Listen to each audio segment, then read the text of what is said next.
Picture this. It's the 1950s. You're a young American soldier, shipped out to a sun-scorched desert, told you're about to witness history. What you haven't been told is that your own government is about to detonate a nuclear bomb just a few miles away from you, on purpose. This isn't a mistake. It's the entire point. You and thousands of fellow soldiers are about to become human lab rats in a reckless experiment. Operation Desert Rock. The US military decided to see what happens when you put troops next to a mushroom cloud.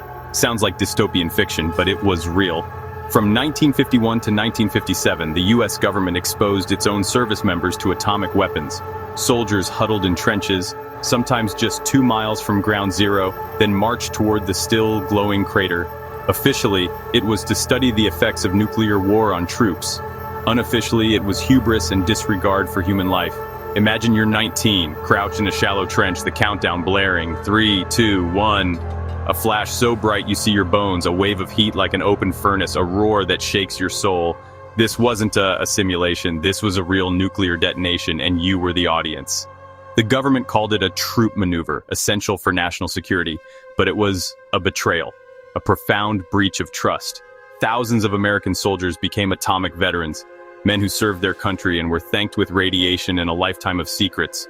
The audacity is breathtaking. To prepare for nuclear war, the US started one on its own soil, with its own people as test subjects. Patriotism was weaponized against the patriots themselves. The atomic veteran story is one of sacrifice, secrecy, and a government willing to gamble with its own defenders. This is not just history, it's a warning. The casualties of war aren't always left on the battlefield. Sometimes they're created at home, under a mushroom cloud, and the world would never be the same. To understand how nuking our own troops seemed reasonable, you have to go back to the early 1950s.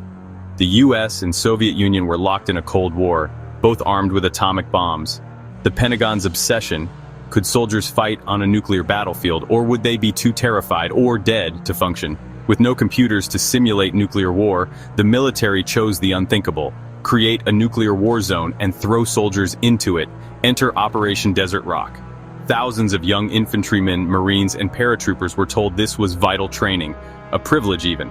The military wanted data. How close could troops get and survive? Would equipment work? Would soldiers obey orders after witnessing the apocalypse? The Cold War's paranoia turned into a monstrous experiment directed inward, and the cost would haunt generations. The Nevada test site, 1,360 square miles of barren desert 65 miles from Las Vegas, became the stage for this atomic theater. Chosen for its isolation, it would host 928 nuclear detonations between 1951 and 1992, making it one of the most bombed places on Earth. Into this wasteland, the military brought thousands of soldiers housed in tent cities, given the barest essentials, and told to wait. Officers delivered calm lectures about the magnificent spectacle they'd witness.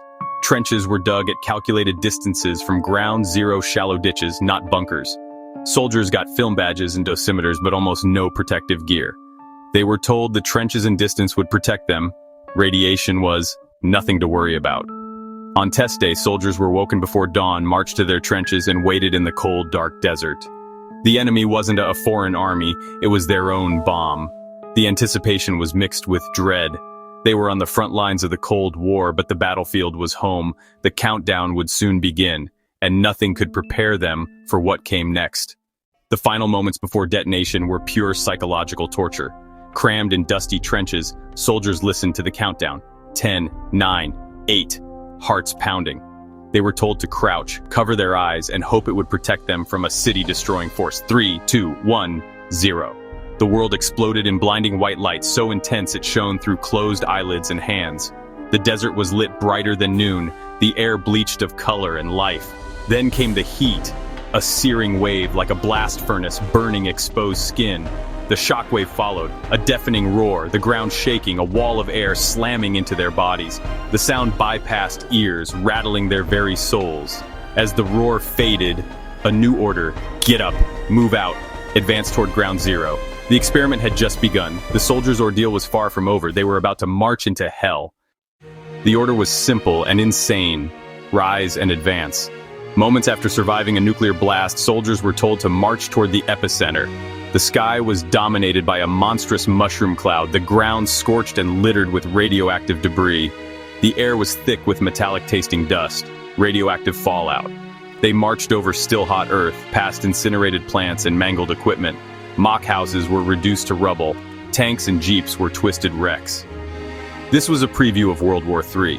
The psychological impact was overwhelming, but discipline and training kept them moving. They followed orders, marching toward the radioactive crater. The generals, safe miles away, got their answer. American soldiers would march into hell if ordered, and they did.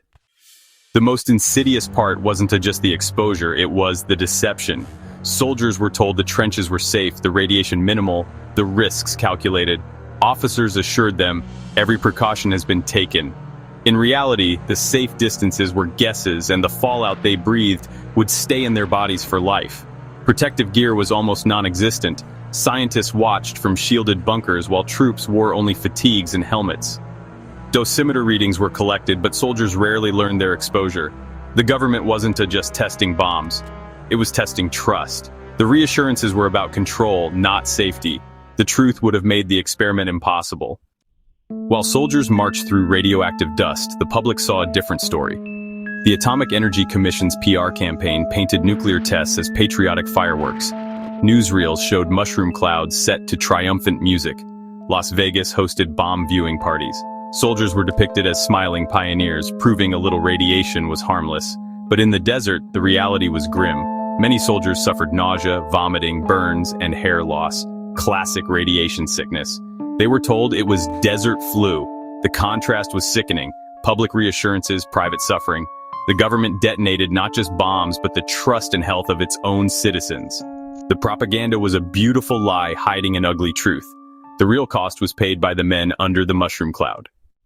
For Operation Desert Rock soldiers, the war didn't end in Nevada. Sworn to secrecy, they returned home. Heroes of a battle they couldn't discuss. Years later, the true cost emerged: rare cancers, chronic illness, and a wall of government denial. Veterans' claims were dismissed, records were classified or missing. For decades, they fought for recognition, trapped in a bureaucratic nightmare. Only in the late 1970s and 80s did the truth begin to surface. In 1990, Congress finally offered an apology and compensation, but for many, it was too late. The legacy is a cautionary tale about the ethics of military experimentation and the meaning of patriotism. The Cold War's paranoia led a nation to treat its defenders as disposable. The atomic veteran's story is a stark reminder casualties of war aren't always left on the battlefield. Sometimes they're created at home by a government that promised safety and delivered poison. This chapter of history should never be forgotten. If you found this story eye-opening, smash that like button, subscribe for more hidden history, and check out our next video for another jaw-dropping tale. Thanks for watching.